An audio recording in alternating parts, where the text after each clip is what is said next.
O que aconteceria se nós não tivéssemos recebido o Evangelho? Pense, como seria a nossa existência? Como seria, ou melhor, como seria a nossa caminhada de fé se não tivéssemos o Evangelho?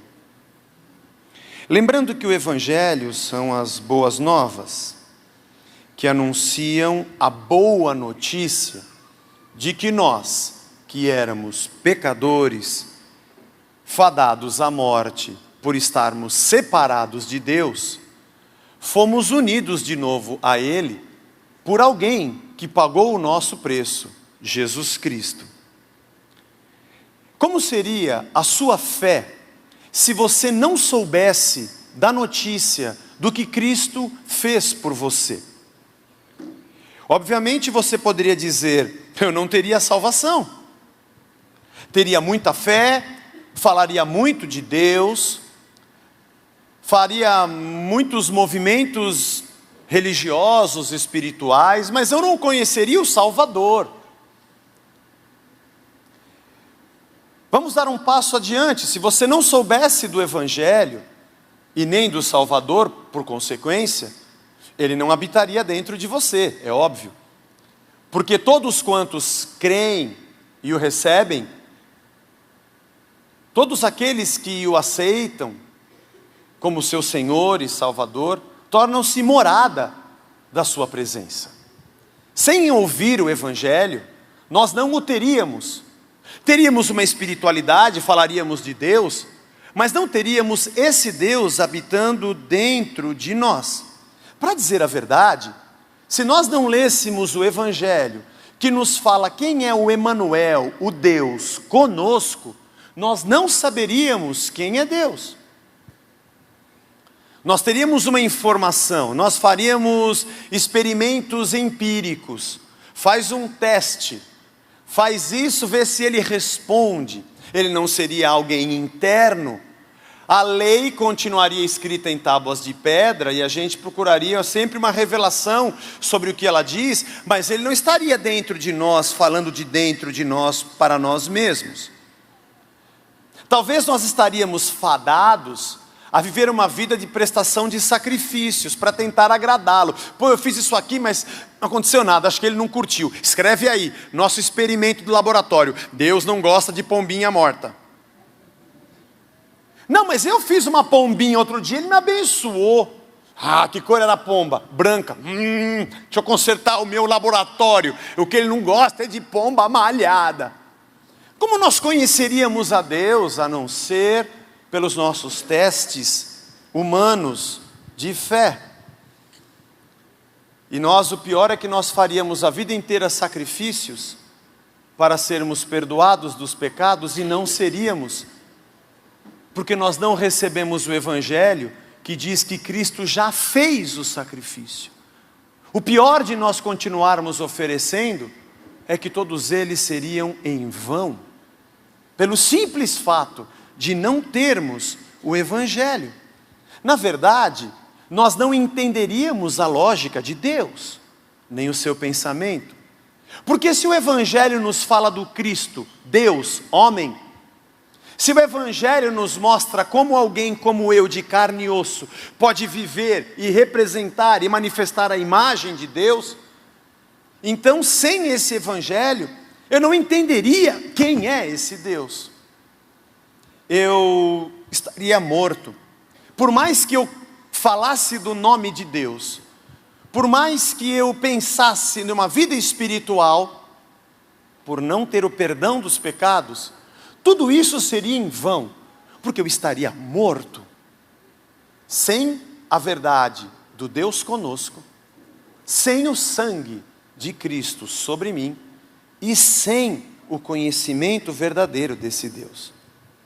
Vamos dar um passo adiante. Se eu não tivesse o Evangelho, a notícia do Cristo que morreu e padeceu por nós, a presença dele em nós, algo ainda mais danoso estaria acontecendo, porque nem eu e nem você teríamos a transformação de Deus, porque a transformação de Deus vem pela palavra, como Jesus disse aos seus discípulos, em João capítulo 15, vós estáis limpos pelas palavras que vos tenho falado.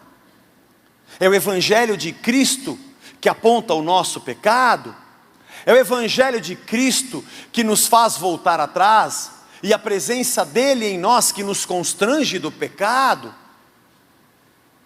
É esta verdade do evangelho e esta presença dele que se move em nós e molda o nosso caráter. Nós não teríamos uma mudança de mente, nós continuaríamos os mesmos. Nós poderíamos falar de Deus, poderíamos ter uma vida religiosa, mas não teríamos Deus, não conheceríamos Deus, não teríamos a transformação de Deus, não seríamos pessoas diferentes, continuaríamos com os mesmos pecados, fadados à morte, mas com o exterior de quem religiosamente anda correto.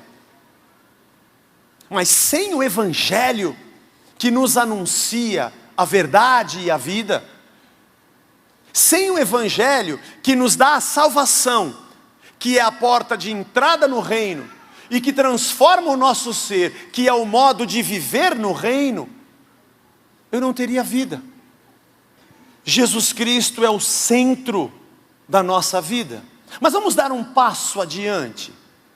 Se nós não tivéssemos o evangelho, o anúncio das boas novas, o Emanuel presente conosco, em nós, se nós não tivéssemos a verdade da palavra, que nos trata, que trabalha o nosso ser, que transforma mente e coração, se nós não o conhecêssemos, se nós não tivéssemos a remissão do nosso pecado, se não fôssemos transformados, se não tivéssemos o evangelho, mesmo que fôssemos religiosos e falássemos de Deus, eu te pergunto, o que nós pregaríamos? Que mensagem nós anunciaríamos?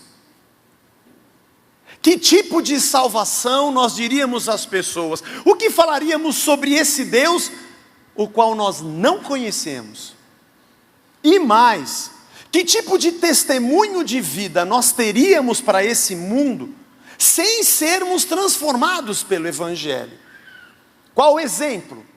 Que imagem de Deus que a gente não tem, nós podemos passar? O que a ausência do evangelho pode fazer na vida de alguém? O vídeo que você acabou de assistir é uma constatação de um historiador da Unicamp.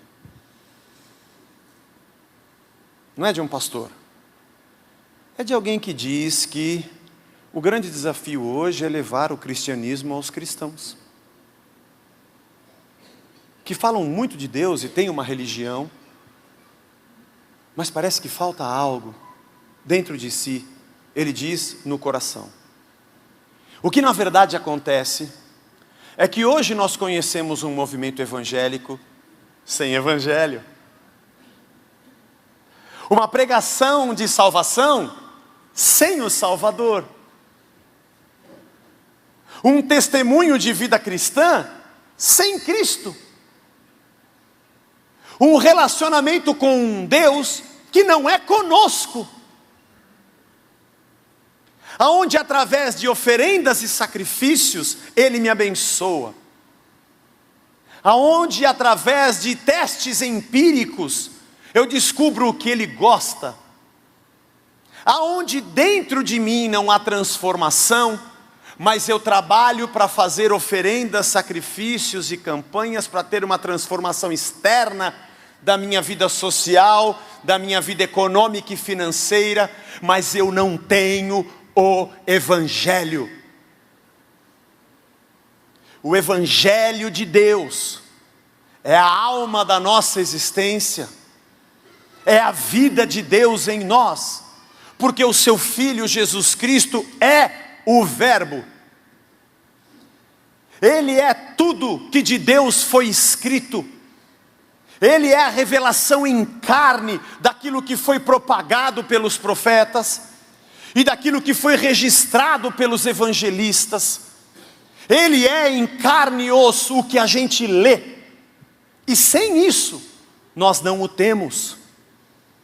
Sem o evangelho, olha que absurdo, nós não seríamos evangélicos.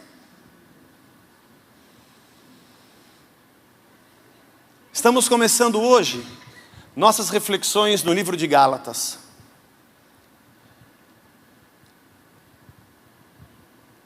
O caminho que a gente quer trilhar dentro das Escrituras e do que Paulo escreveu aos Gálatas tem essa direção: Ele em mim e eu nessa cidade doida chamada São Paulo.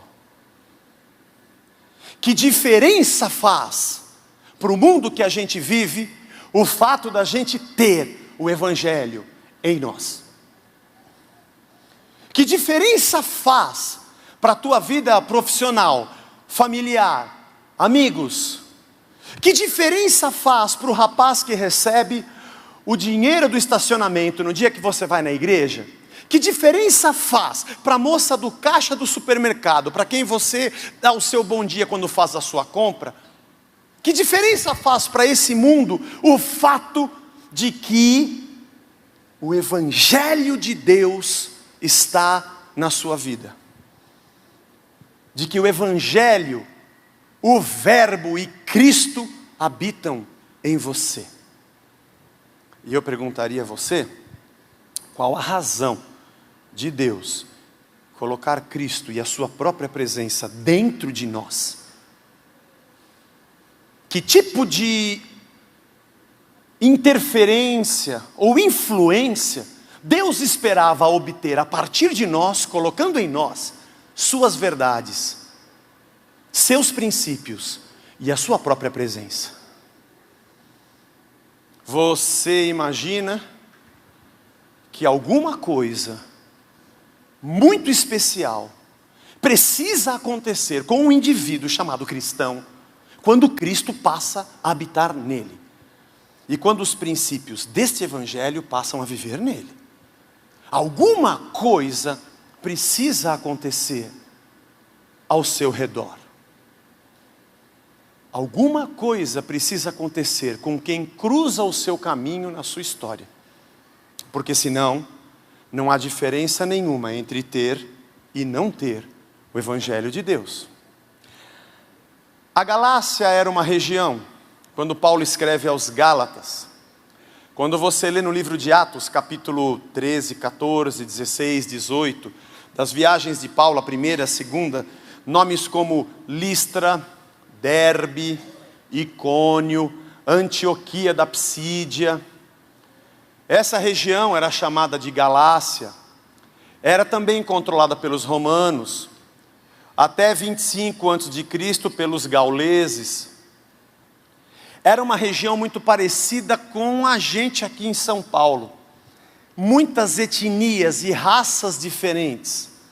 Não se esqueça que o que os romanos fizeram com as estradas e os caminhos, a ligação entre as cidades, tornou mais ou menos o mundo da época pequeno, como o nosso mundo hoje é pequeno com a internet. Gente de muitos lugares morava em muitos lugares diferentes.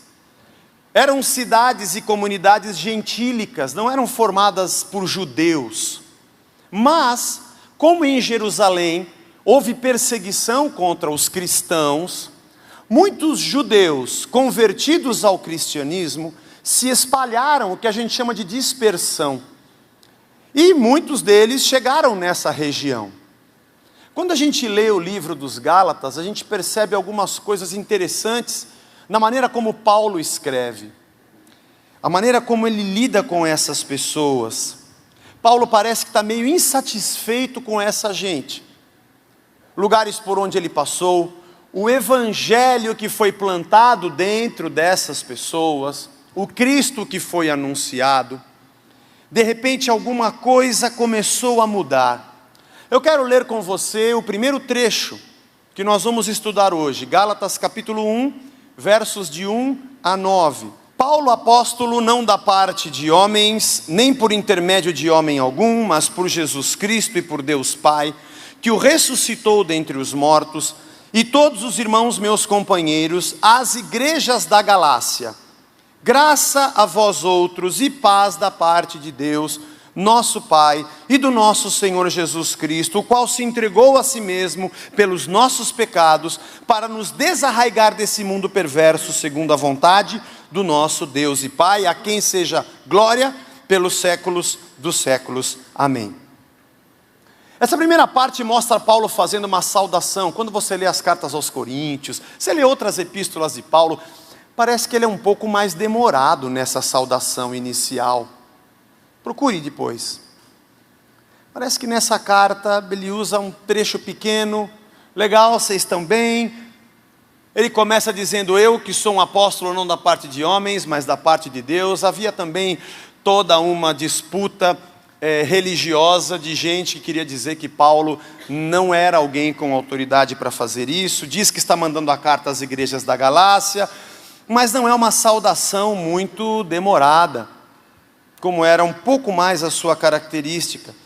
Logo no verso 7, o verso que ele já entra direto no assunto do porquê ele está escrevendo essa carta, ele diz: admira-me que vocês estejam passando tão depressa daquele que vos chamou na graça de Cristo para um outro evangelho, o qual não é outro, senão que há alguns que vos perturbam e querem perverter o evangelho de Cristo.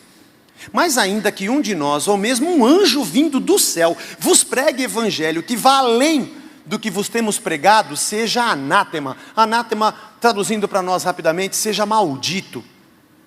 Assim como já dissemos, e agora repito: se alguém vos prega um evangelho que vai além daquele que recebestes, seja maldito. Quando a gente fala alguma coisa e solta algumas aqui, alguém diz: nossa, você está praguejando ou amaldiçoando alguém que prega outras coisas. Não estou, a Bíblia está. O sentido do original, quando a gente vê Paulo dizendo: vocês se perverteram, vocês estão partindo do evangelho que vocês receberam para um outro evangelho. E ele diz: não é outro. O sentido mais literal é esse: se você está recebendo um outro evangelho, não é evangelho. Não é evangelho porque não tem a graça, não tem a centralidade de Cristo, não tem a verdade do Salvador, não há a vida de Deus, não há o sacrifício único dele, mas estão te levando a fazer outros.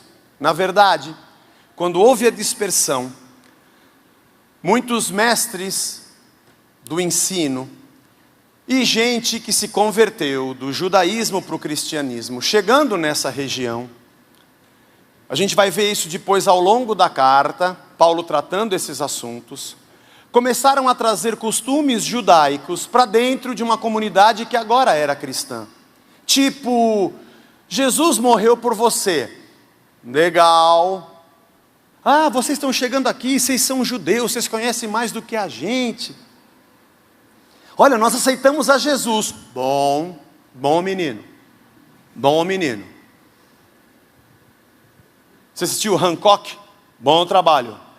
Bom trabalho. Mas, além de aceitar a Cristo, tem que circuncidar. Faço esse gesto, mas não era assim. Era uma pedra lascada. Faca de pederneira chama.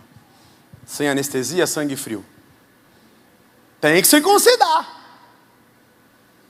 Tem que observar os ritos da lei.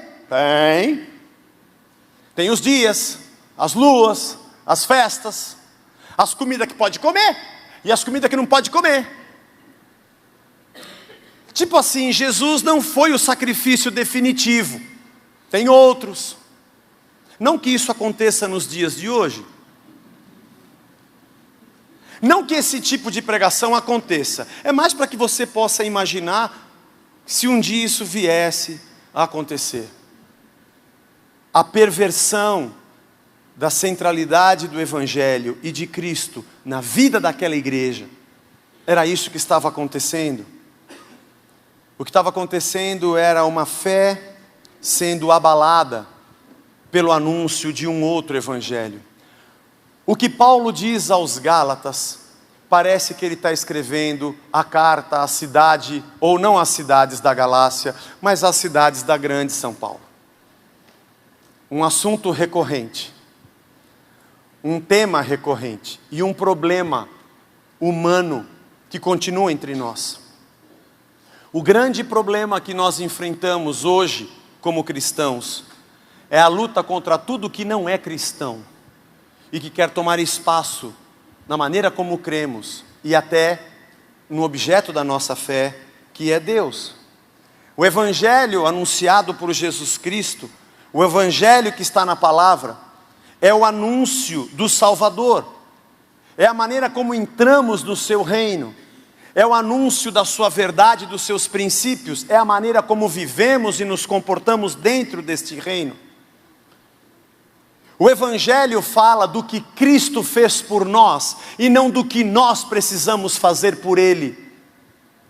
O Evangelho diz o que Cristo fez por nós e não o que nós precisamos fazer por Ele. Um dos exemplos que eu gosto do Tim Keller é quando ele diz que você está com uma dívida muito grande, não que você esteja, estou falando isso supostamente, não que isso aconteça no nosso país, cartão de crédito nas últimas, preocupado com algumas prestações, e você está ali pensando, meu Deus, como é que eu vou sair dessa? E só liga a gente para te... Quando toca o telefone, você sabe. Você torce para ser aquelas unidades, aquelas URAs, né? De relacionamento automático, o cara que fica... Você não pagou a sua última fatura. É bom, ruim quando tem uma pessoa te cobrando. E geralmente ela fala com um sotaque ou nordestino ou do sul do país, porque eles ainda te cobram de um outro lugar. Quando é assim é mais fácil, porque não é ninguém que está te cobrando. Pior é quando é alguém que você conhece, da padaria, da farmácia. Só liga a gente para te cobrar. De repente, uma boa alma entra em contato com você e diz, calma, eu tenho uma boa notícia para você. Você diz, obrigado, deixei até meu telefone no vibra e tirei do gancho aqui o fixo, porque eu não aguento mais. Alguém tem que me trazer uma boa notícia. Quando o carteiro chegou e o meu nome gritou, com uma carta na mão, antes tristeza tão rude, não sei como pude chegar ao portão.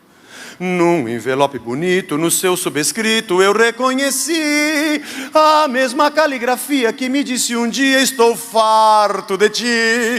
Porém não tive coragem de abrir a mensagem e fiquei na incerteza. Eu perguntava e dizia, será de alegria ou será de tristeza? Obrigado, obrigado. Obrigado, irmãos. Obrigado. Eu poderia ter sido um cantor popular.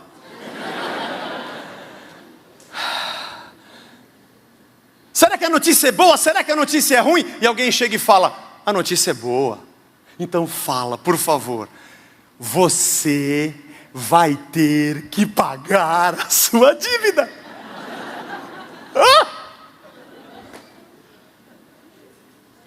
Você acha ruim essa notícia?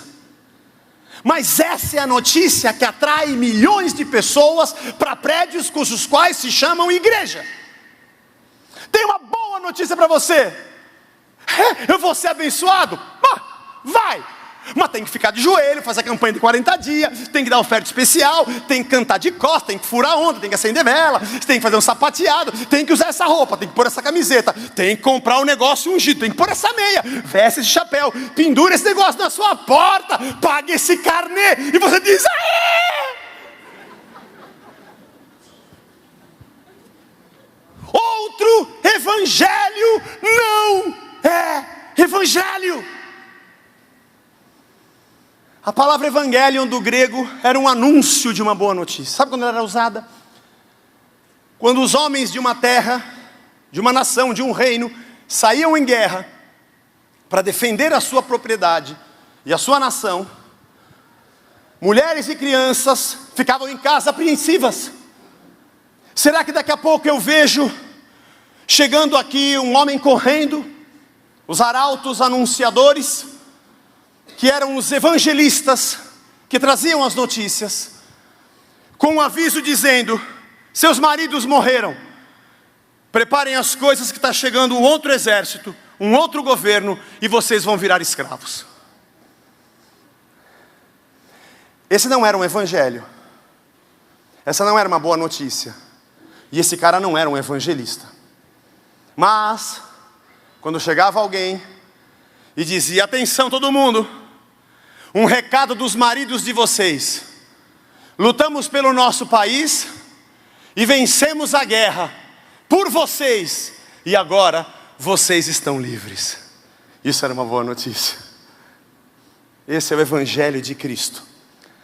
Eu estou aqui para te dizer que o que Deus vai fazer na tua vida não é porque você vai dar a Ele algo em troca, é porque Jesus Cristo ocupou o teu lugar e pagou o teu preço. O Evangelho não anuncia o que você precisa fazer, isso não é uma boa notícia. A boa notícia é: você era um pecador distante de Deus, vazio, mas eu tenho uma notícia para você. Jesus Cristo morreu no seu lugar e te trouxe de volta para Deus e pagou o teu preço, e agora Ele vai habitar dentro de você, e você não será mais escravo de ninguém e de nada, mas livre para ser um servo dEle. Esse é o anúncio do Evangelho. Era contra isso que Paulo estava lutando. Dá para perceber porque talvez ele foi tão rápido, tão incisivo nessa carta. Porque ele falou: ei galera, tudo bem? Beleza, vamos direto ao assunto. Estou perplexo. O que está acontecendo com vocês? É Paulo dizendo para a cidade de São Paulo. E eu recebi a carta e estou aqui lendo para vocês. O Evangelho é a luz que dissipa as nossas trevas, que ilumina, que faz a gente enxergar esse mundo perdido da maneira correta, que nos desliga dele. Nos desliga porque nosso sentimento, ambição, desejo não está mais nele. Nos faz olharmos para o reino eterno, e enquanto estamos nessa terra, vivemos no reino de Deus. Nos faz separados e nunca mais satisfeitos por nada que há nesse mundo. É um absurdo eu fazer uma oração para que Deus me dê riquezas nessa terra, se o meu reino já não é mais dessa terra. É um absurdo eu ajuntar celeiros e ser feliz por tudo que eu colhi e fiz, se Ele me diz: essa noite, seu doido, pedirão a tua alma, e para onde você vai, você não vai levar nada. Isso aqui vai ficar para quem? Se pelo menos você tivesse juntado para os pobres e feito um bom testamento, dizendo: quando eu partir, distribui para a galera, ainda valia a pena. Mas a tua morte não vale a pena para você e nem para ninguém que está ao teu redor, porque nada aconteceu em você e nem dentro de você. Sem Evangelho não há vida, não há transformação da alma, da mente e do sentimento. Mateus capítulo 11, verso 2. Quando João estava lá preso no cárcere e ouviu falar das obras de Cristo, mandou por seus discípulos perguntar-lhe. Disse ele aos meus discípulos: vai lá e pergunta para o Jesus, aquele que eu batizei no Jordão, que está pregando, eu estou aqui preso por anunciá-lo e por falar a verdade. Pergunta para ele: és tu aquele que estava para vir, ou havemos de esperar outro? E aí foram os discípulos de João, perguntaram para Jesus, e Jesus respondendo disse-lhe: vai lá e anuncia para o João o que vocês estão vendo e ouvindo. Os cegos veem, os coxos andam, os leprosos são purificados, os surdos ouvem e os mortos são ressuscitados, e aos pobres está sendo pregado o Evangelho. Bem-aventurado é aquele que não achar em mim motivo de tropeço. Já pensou, irmão? Jesus é o Messias. Você entra na fila e fala para o cara da frente: o que você tem? Ah, eu sou coxo. Puxa, você tem esperança? Ele vai me curar. E você que está aí na frente? Ah, eu não enxergo, eu não vejo. Puxa, tomara que ele te cure. Obrigado. Aí o outro está lá na frente: e você, o que você tem? E ele não responde. E você, o que você tem? O cego diz: ele é surdo. Cutuca.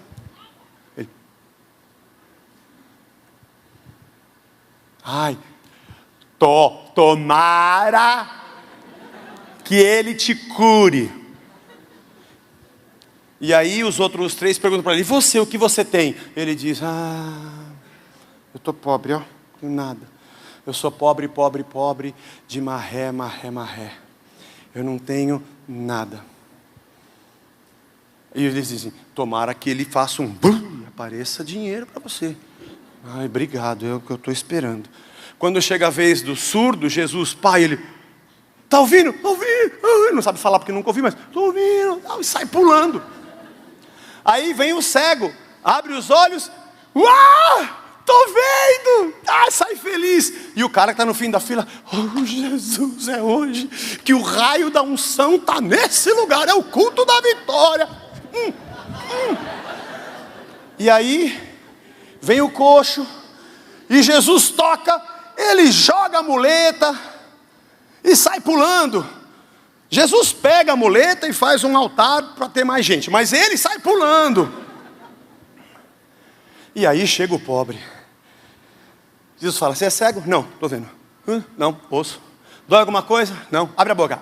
Tá bem, estou legal. O que você precisa? Dinheiro. Beleza, senta ali que eu vou pregar o evangelho para você. Que resposta esquisita de Jesus. Quem está doente eu curo. E para quem está pobre eu tenho o evangelho. Quem está pobre, por que está pobre? Está pobre porque esse mundo é o cão. Quando você olha para esse mundo, você fala assim, meu Deus, nós estamos no mato sem cachorro. Deus fala, pior, vocês estão no mato e o cão está com vocês. Melhor fora se você estivesse no mato e sem cachorro, mas o cão está aí no meio. E aí então, alguém está pobre porque tem gente injusta. Vou dar um exemplo que não é do nosso país, para você tentar entender.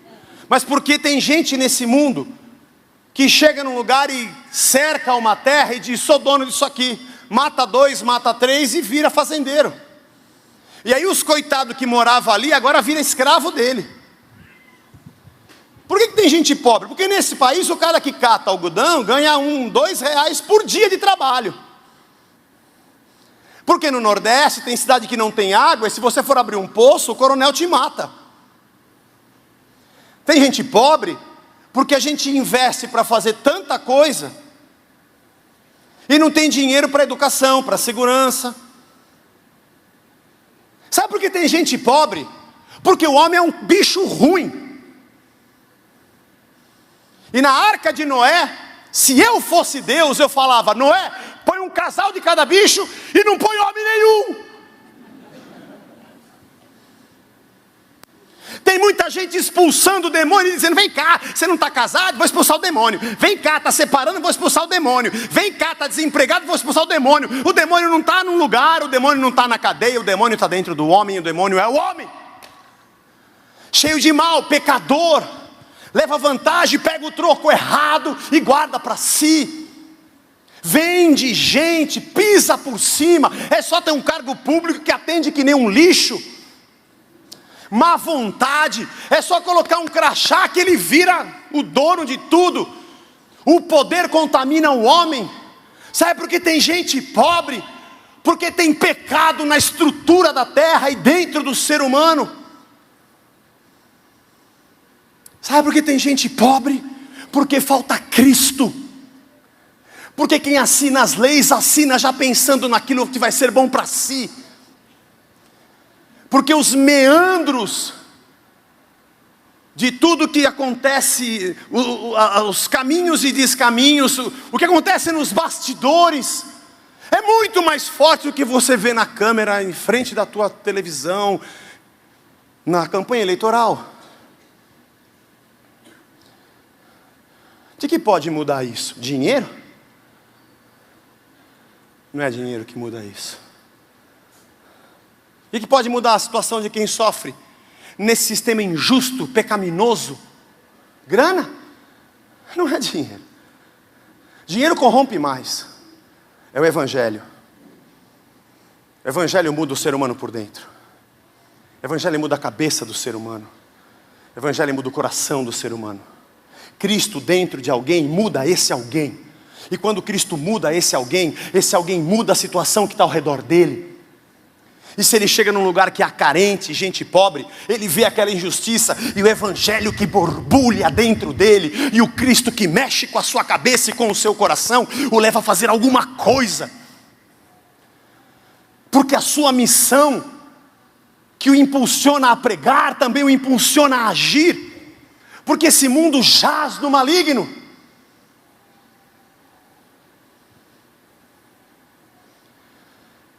Mas o que é pior, é que a injustiça que oprime o homem, geralmente está na marca do terno e do relógio do pregador que tem o microfone. No preço do carro dele que está na garagem da igreja. Do helicóptero que ele usa para se locomover. E dos locais onde ele passa o final de semana. Porque o pecado e a maldade, o pecado estrutural, enraizado no coração e nos esquemas montados pelo homem, também está dentro dos altos escalões do comando religioso. Às vezes não é nem tão alto, mas só de ser comando. Onde não há evangelho, não há vida. O que nós vamos fazer com as pessoas que vivem ao nosso redor e já estamos fazendo não é obra social. É evangelho. É reino de Deus. Por isso Paulo ficou tão indignado. Dá para entender porque ele disse em Romanos 1,16: não me envergonho do evangelho. Ele é o poder de Deus para a salvação de todo aquele que crê, primeiro do judeu e também do grego. O evangelho é a mensagem da nossa vida. Nós não podemos perdê-lo. Ele é inegociável. Se esta igreja não tiver o evangelho, ela não serve para nada. Ela pode ser gigante, cheia de gente, pode falar de Deus, mas se no centro da vida dela não estiver o rei e a mensagem do evangelho, é gente se reunindo à toa. Se você vem aqui à igreja e acha que porque você entra nesse lugar e você senta nessa cadeira e por isso você é abençoado, ai que bom, eu vim na igreja, fui esse domingo, bati meu cartão, se Deus perguntar amanhã, e aí? Eu fui. Fiz a minha barganha.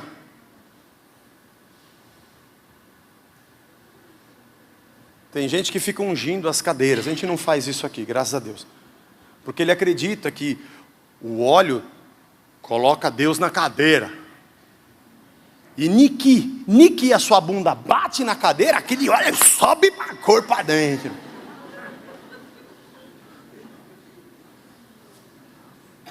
Não tem nada por dentro. Não tem palavra, sentimento. Tem uma pilha de carnê, um monte de badulaque. Abre o armário, meu rapaz, tem martelo ungido, sabonete, é meia, menorá, hanukkah. O cara tem um arsenal. Quando faz mudança, a galera fala, ó, se é evangélico, aumenta o preço. Porque só de quinquilharia abençoada, tem tanta simbologia de Deus, mas não tem Deus dentro de si. É por isso que Paulo estava tão louco da vida. Para dizer o que aconteceu com vocês, que trocaram o evangelho por um outro evangelho. Só lembrando vocês, não existe outro. O outro é o não evangelho. Igreja amada e querida, irmão que frequenta, você que veio hoje pela primeira vez, Jesus tem que estar na tua vida, no teu coração, na tua mente. E esse evangelho tem que estar dentro de você. Você tem que meditar e refletir sobre ele todos os dias. Você tem que ter tempo para parar, orar e conversar com Deus todos os dias. Eu sei que você faz isso no banho, eu sei que você faz isso dirigindo e quando você está fazendo sua necessidade. Mas não é nessa hora, é quando você para tudo. É quando o teu tempo é dele. Não deixe de fazer nesses momentos, também é bom. Tempo para você meditar, tempo para você ler, tempo para você aprender. Maridos, esposas, aqui não vai ter unção para mudar o teu casamento. Ou o evangelho muda quem você é, e você deixa de ser violento, deixa de ser chato, deixa de apurrinhar o teu marido, a tua mulher, deixa de ser irresponsável e é uma nova criatura, porque se o evangelho te mudar, o teu casamento vai ser uma bênção. Mas se você continuar sendo o mesmo, e por dentro não tiver mudança, não tem óleo borrifado, cuspido, empurrado que vai mudar você. Não tem oferta e nem carnê. para mudar a vida do seu filho, se você não for um pai como as Escrituras desejam.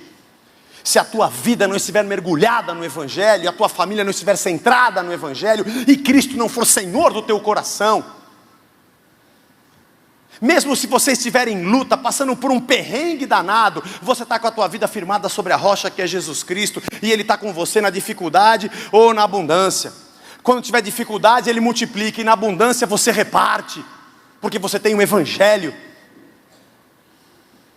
Nós só somos igreja se Ele for o cabeça, o sistema central que governa, pensa e manda todos os impulsos para o corpo. Se você quer uma oração para determinar o que Deus vai fazer, Deus te abençoe e veio no lugar errado. Aqui ninguém determina nada para Deus. Aqui a gente pede para Ele determinar o que Ele quer, porque aqui Ele vai ser servo e nós seremos o seu... Ele será Senhor e nós seremos servos. Desculpa, estava pensando na igreja lá que você foi. Onde Deus vira servo e o cara vira Senhor. Aqui nosso joelho tem que estar dobrado. Não digo aqui para dizer que esse é um... ou fazer farofa ou propaganda da nossa própria placa institucional. Não. Estou dizendo na nossa vida como irmãos. A gente não vai ter muito problema de departamentos e de... Não vai. Porque todo mundo é servo, né? Ninguém é senhor. O Evangelho é a nossa vida. Começamos Gálatas entendendo a abertura de Paulo, dizendo o que está faltando em Gálatas. Pode ser que seja exatamente o que esteja faltando para a sua vida. Com certeza é o que falta para a nossa Galácia, para a nossa grande São Paulo dos dias de hoje. Peço a você que na próxima semana você prossiga, lendo a partir do versículo número 10. Aliás, número 10. Do livro de Gálatas, primeiro capítulo, que você vá do versículo 10 em diante até o verso 17, entendendo qual foi o Evangelho que Paulo pregou. Pense nisso, pense em você, pense na sua vida, pense no que Cristo está fazendo por nós, pense no que Jesus Cristo está fazendo com esse grupo de gente que está aqui, nesse lugar aonde nós estamos. Imagine um pouco o que pode acontecer com essa cidade se eu e você cumprirmos a nossa missão. 10 leprosos chegaram até Jesus para serem curados na fila. Coitados. A maioria, 9 deles, só receberam a cura. Uma pena, né? 9 deles foram só curados, tiveram o mínimo. Um deles voltou para dizer: Senhor, obrigado. Tu és Senhor, o Senhor é o Filho de Deus. Um deles entendeu o Evangelho.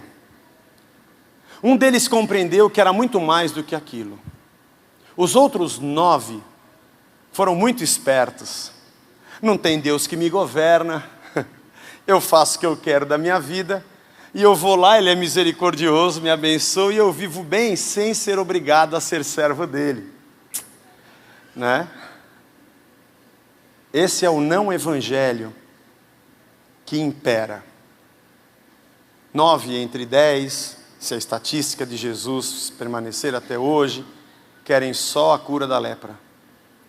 Quem sabe possamos ser participante do grupo dos 10%.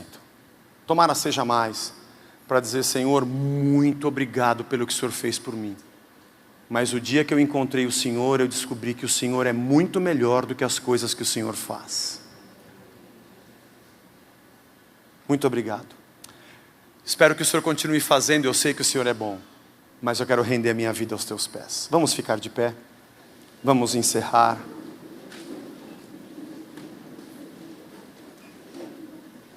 Feche os seus olhos, vamos orar. Quero que você faça a sua oração e que você converse com Deus. Que você faça uma oração de conversão sua, individual. Conversa com Ele. Se você tem buscado um outro evangelho não é evangelho. não é uma boa notícia. É uma péssima notícia. Se você tem tentado provar para Deus, ou fazer alguma coisa para que Ele te retribua, isso não é evangelho. Evangelho é o que Cristo fez por você. Peça perdão a Ele.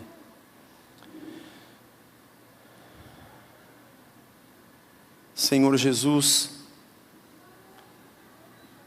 te agradecemos pelo movimento gracioso, misericordioso que o Senhor fez, deixando a tua glória para morrer em nosso lugar. Não porque éramos justos, éramos pecadores. Não fomos nós que te amamos antes, foi o Senhor que nos amou primeiro. Não somos nós que primeiro damos a ti para que sejamos retribuídos. Porque como Paulo diz, dele, por ele, para ele são todas as coisas, tudo é teu. Tu és o centro.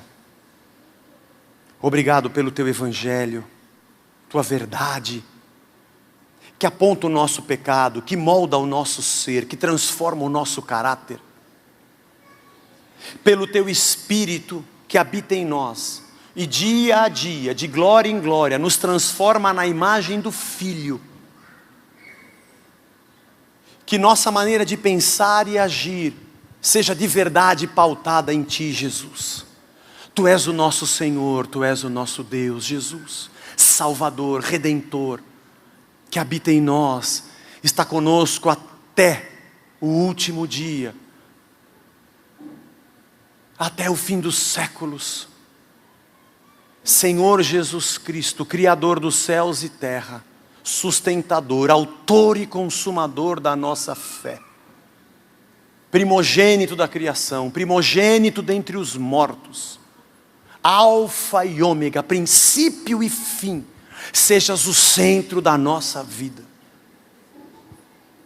Que jamais troquemos o teu evangelho por um não evangelho.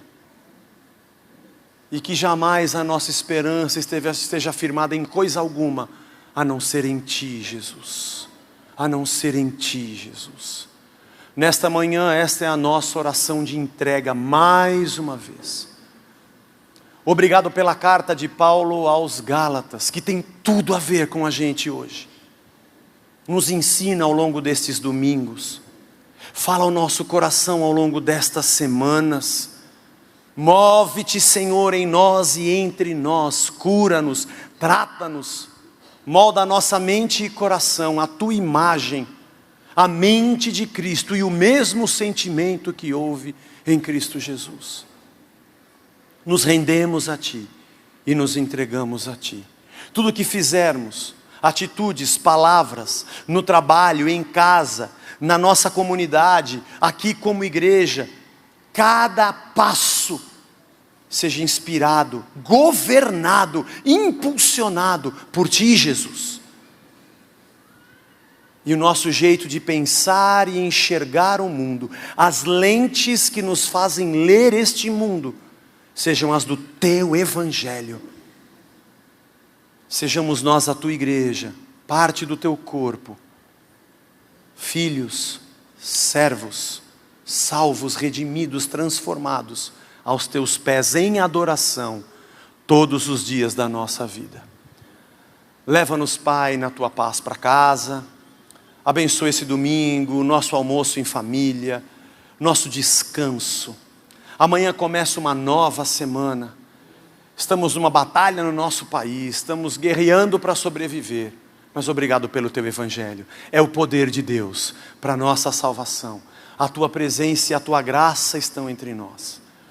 Traz a gente de volta terça, quarta, domingo, debaixo da Tua glória, da Tua graça, da Tua proteção. Somos Teus para sempre, em nome de Jesus. Amém. Amém.